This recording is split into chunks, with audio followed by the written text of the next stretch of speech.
आगिर जी के बड़े अच्छे सुंदर बोल हैं और बार बार दावत दे रहे हैं आने के लिए, तो भूख भी लगाई। तैयारी है साहब।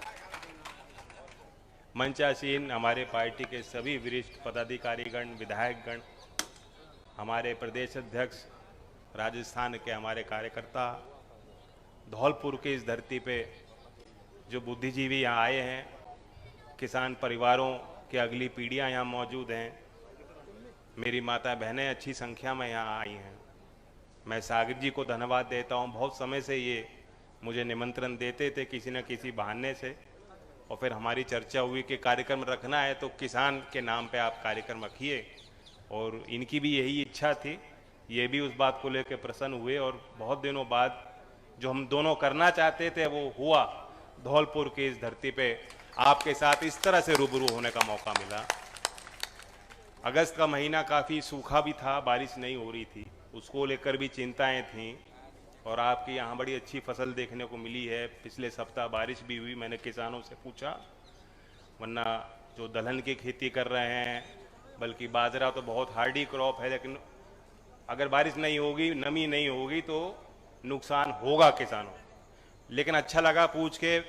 रास्ते में कई जगह स्वागत हुए, लोगों ने मुझे रोका, मैंने उनसे पूछा तुम ठीक हो, गांव ठीक है, शांति है, खेती ठीक है? तो सब ने मुस्कुराते हुए आशीर्वाद दिया और इस काफिले को यहाँ तक पहुँचाया। किसान इस देश में जिसे अन्नदाता कहते हैं, वाकई परेशान है। परेशानियों का, समस्याओं का तो पहाड़ है। रोज वो तय करता है कि मैं चढ़ाई करूंगा, रोज ठोकर खाता है, रोज जो ये सोचता था कि मेरे चाहने वाले हैं, ये मेरी सुरक्षा करने वाले हैं, जिन्हें मैंने मौका दिया है, मेरी मदद करेंगे, ये राहगीर मेरी मदद करेंगे, रोज उनसे जो है वो ठुकराया जाता है। लेकिन फिर नए सवेरे की उम्मीद में फिर उठता है, फिर खेत में जाता है, फिर मेहनत करता है। ये किसान का और किसानी का जीवन है।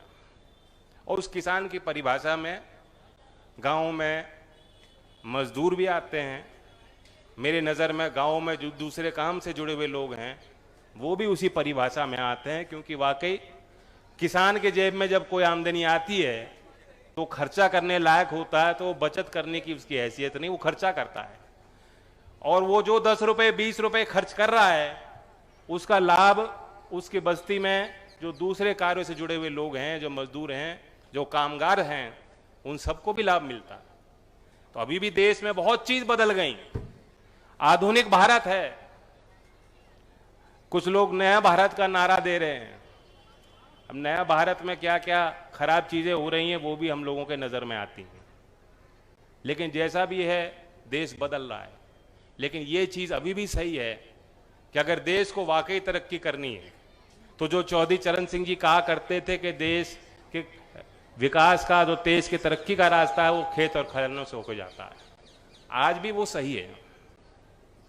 सरकारों ने अनदेखी की। मोदी जी देश के प्रधानमंत्री हैं। अब वो घड़ी आ गई है कि लोग उनसे सवाल करेंगे और उनको अपना हिसाब भी देना पड़ेगा और जवाब भी देने पड़ेंगे। कहाँ कमी पेशी हुई?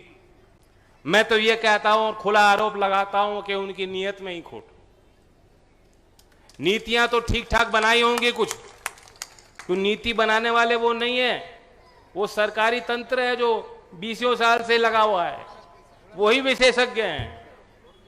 उनकी नीति में जो खराबी थी, साथ साथ नियत में बहुत बड़ी खोट। 3 कानून लाए थे, उस कानून का विरोध यहाँ के किसानों ने, जब किसानों ने अलग अलग दिल्ली के मोर्चे संभाले थे, तो धौलपुर की जमीन पे भी किसानों में बहुत बड़ा उबाल था।